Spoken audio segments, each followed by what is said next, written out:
आत्मीय भाइयों, सादर प्रणाम। आज हम एक ऐसे प्रसंग पर चर्चा कर रहे हैं। अक्सर कहा जाता है सभी काल के अधीन। दुनिया में जो आया है सो जाएगा, राजा रंग फकीर। लेकिन उसके बावजूद भी आदमी आज के इस दौर में अधिक से अधिक अपने स्वार्थ में, सिद्धियों में, अपने लोभ में, लालच में लगकर बहुत सारे ऐसे कार्य कर बैठता है जो नहीं करना चाहिए। राजा सिंधु जब मृत्यु के निकट पहुँचे, उनको लगा कि अब अपनी मृत्यु आ जाएगी और उनका बालक भी भोज जो है वो 5 ही वर्ष का था, तो उनने अपने एक विश्वास पात्र, विश्वसनीय भुज को राजगद्दी सौंप दी और युवराज का संरक्षक बना दिया। बड़ा विश्वसनीय था। भुज ने भी पूरी दृढ़ता और कर्तव्य निष्ठा के साथ उस राज्य का संचालन किया, राज्य की उन्नति और प्रगति में लगा रहा। लेकिन जब व्यक्ति किसी पद पे बैठ जाता है, धीरे धीरे उसको ये एहसास होने लगता है कि साहब इसको चला तो अपन ही रहे, कर तो अपन ही रहे, तो क्यों न इसको स्थायी रूप से अपना ही बना लिया जाए। और वो माली से मालिक बन गया, संरक्षण उसको दिया था। अब चूँकि वो स्वयं राजा बन चुका था, उसके हाथ में राजपाट था, सब कुछ था, और उसके मन में लोभ जागा, और लोभ जागा तो उसने सोचा कि क्यों न अपन ऐसा प्रयास करें जिससे ये राजगद्दी हमेशा हमेशा के लिए अपनी ही हो जाए। तो जो भोज थे उनको थोड़ा सा उम्र भी हो गई थी, लंबे समय तक उसने संरक्षण ग्रुप में काम किया भुज ने, तो उसको भोज को कई प्रकार के आरोपों में फंसाया। वो राजा है, राजा सब कर सकता है, तो आरोपों में फंसा कर उसको राज से निष्कासन दे दिया। अब निष्कासन दे दिया, भोज चला भी गया, राजकुमार भोज चले गए। लेकिन भुज के मन में कहीं ना कहीं शंका चल रही थी कि हो न हो ये राजकुमार है और यहाँ की जो जनता है उसके प्रति कहीं ना कहीं लगाव है। आज नहीं तो कल ये चाहेगा तो फिर से हम पर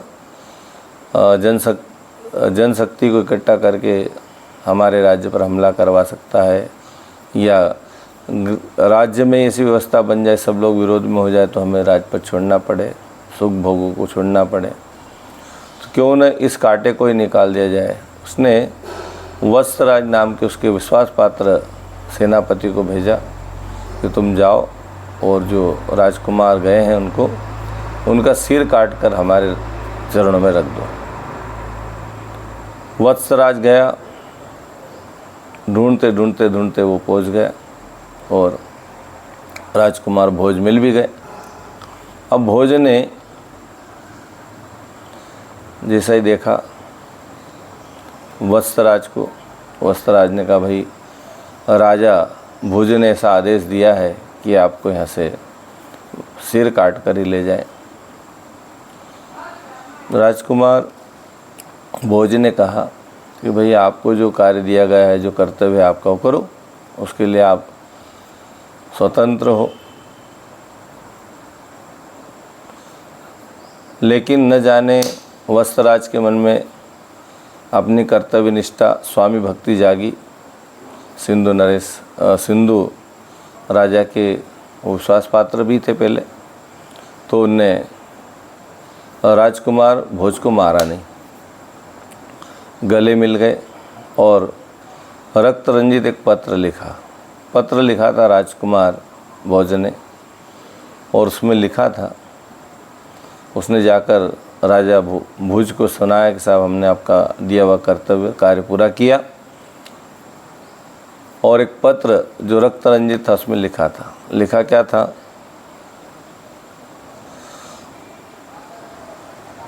एक पत्र में ये लिखा था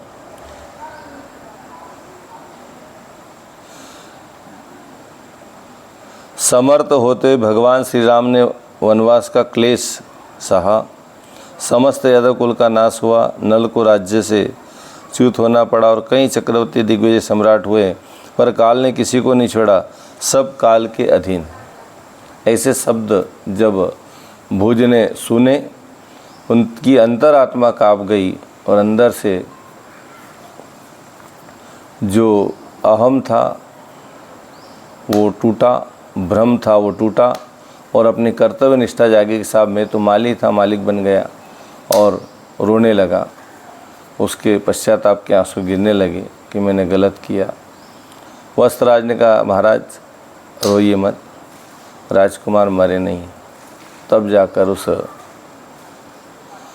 भुज को शांति हुई और उसने ये बात समझ में आ गई कि जो कुछ भी राजा महाराजा हैं ये आज नहीं तो कल जाना ही है, दुनिया छोड़कर कौन रहा है।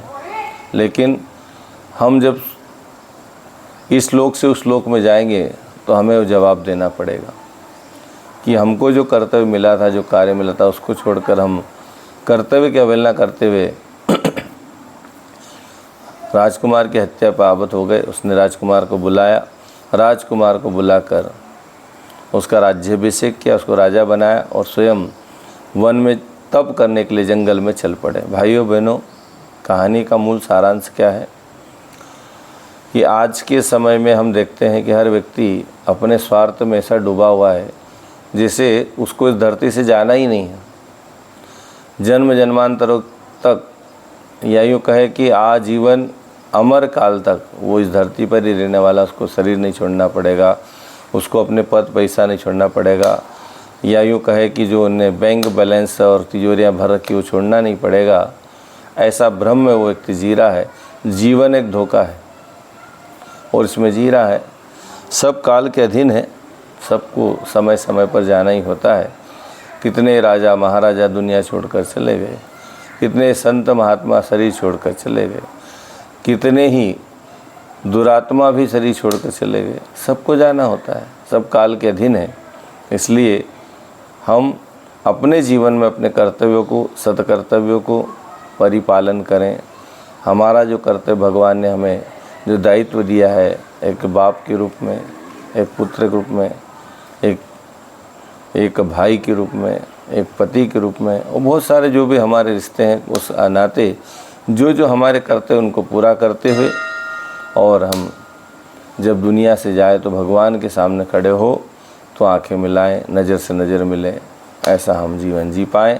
आज की कहानी हम प्रेरणा देती है कि सब भगवान ने जो योजना बनाई है धरती लोक पर, सब काल के अधीन है, सबको जाना होगा, कोई भी नहीं बचेगा, सब आते और जाते रहेंगे। दुनिया ही इस प्रकार से चल रही और आगे भी चलती रहेगी। ओम शांति।